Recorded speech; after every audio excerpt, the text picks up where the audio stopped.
Hi అండి, నమస్తే. నేను మీ మహేష్, డీసీపీఓ కుమరంభీం ఆసిఫాబాద్. ద్రౌపది నివేదనలో తన యొక్క గొప్పతనాన్ని ద్రౌపది ఏ విధంగా చెబుతుందో ఈ పద్యంలో చూద్దాం. వరమున బుట్టితి భరత వంశము జొచితినందు పాండుభూవరునకు కోడలైతి, జనవంద్యుల బొందితి నీతి విక్రమాస్తిరులగు పుత్రులంబడసితిన్, సహజన్మల ప్రాపుగాంచితిన్ సరసి జనాభ ఇన్నింట ప్రశస్తికెకిన దాననెంతయున్.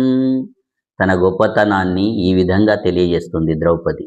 అంటే వరంతో పుట్టి పాండురాజుకు కోడలనై జనవందిల పొంది నీతి విక్రమాస్తిరులంటే నీతి కలిగినటువంటి పుత్రుల్ని పొంది సహజన్మల ప్రాపుగాంచితి అంటే ఈ జన్మకి ఇంకేం కావాలి ఇంతకంటే ఎక్కువ అని తన గొప్పతనాన్ని ఈ పద్యం రూపంలో చెప్పింది. కాబట్టి లైక్ చేయండి.